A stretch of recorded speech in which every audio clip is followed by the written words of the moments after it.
In her essay Queer Times, Queer Assemblages, Jasbir Puar examines how ideas about queerness, terrorism, nationalism, race, and sexuality became deeply connected after the events of 9/11.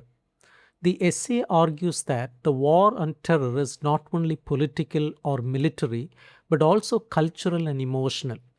It shapes the way bodies, identities, and nations are understood. Puar believes that queer theory must move beyond discussing sexuality alone and instead study how race, nationalism, religion, gender, and power all work together. The essay begins by describing the post 9/11 world as a queer time. By this, Puar does not simply mean LGBTQ identity. Instead, she means a strange and unstable historical moment filled with fear, surveillance, war, violence, and changing ideas about identity. Terrorism and counterterrorism are already deeply connected to questions of gender and sexuality. Governments, media, and public culture often describe terrorists as sexually deviant, abnormal, or perverse. At the same time, nations like the United States present themselves as modern, tolerant, and sexually progressive. One of Poe's main arguments is about queer liberalism and US exceptionalism. She explains that many American LGBTQ movements focus mainly on issues such as gay marriage or military inclusion while ignoring racism, imperialism, and war. Some queer political groups unintentionally supported US nationalism by portraying America as sexually free and progressive compared to Muslim societies, which were described as backward or repressive. Puar strongly criticizes the reactions to the Abu Ghraib prison torture scandal in Iraq. When photographs of Iraqi prisoners being sexually humiliated became public, many commentators explained the torture by saying that Muslim men were especially ashamed of homosexuality or nudity. These explanations relied on Orientalist stereotypes about Muslim sexuality. They presented Muslims as sexually conservative and repressed while presenting the West as modern and sexually liberated. Puar also critiques statements made by some Muslim LGBTQ organizations and queer commentators who unintentionally repeated these stereotypes. Such views helped strengthen American nationalism because they suggested that United States was morally superior. The media demanded these simplified explanations and pressurized Muslim groups to fit into American narratives about freedom and repression. Ideas about homosexuality in the Middle East are often misunderstood through a Western lens. Western societies imagine themselves as spaces of sexual freedom while imagining the Orient or Muslim world as spaces of repression. This creates a false division between a supposedly modern West and a backward East.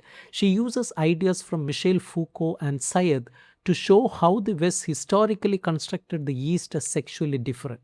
Another major concept in the essay is the idea of the terrorist body. Puar asks an important question.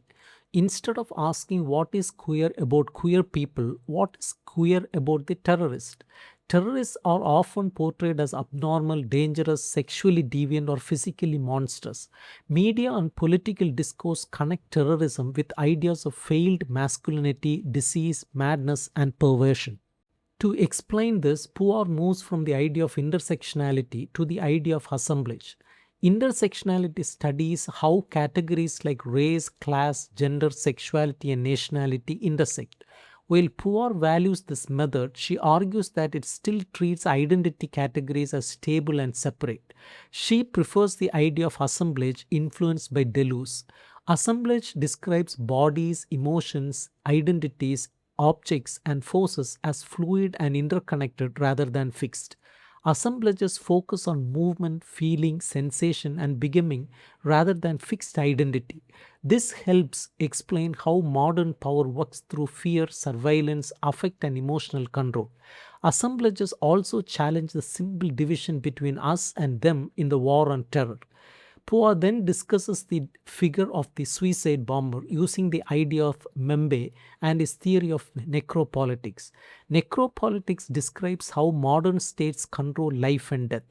Puar argues that suicide bomber represents a queer assemblage because the bomber's body becomes mixed with technology, weapons, death, and politics. The body and the bomb become one. The suicide bomber challenges normal ideas about identity, life, and death. The body becomes both victim and weapon at the same time. This creates a strange queer condition because the boundaries between self and other, life and death, body and machine all collapse. Female suicide bombers are treated differently from male bombers. Media discussions often focus on women's beauty, emotions, sexuality, or supposed mental instability rather than their political motivations. Female terrorists are often portrayed as unnatural women or sexually deviant. In the later part of the essay, Puar turns to affect sensation and the body.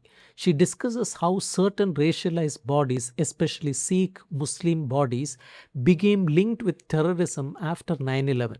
Turbans, beards, veils, and other visible symbols produce fear and suspicion in Western societies. Puar pays special attention to Sikh men wearing turbans. After 9/11, many Sikhs faced racist attacks because they were mistaken for Muslims or terrorists. But Puar argues that the issue is not simply mistaken identity. Instead, the turban itself became emotionally connected to danger, fear, and terrorism.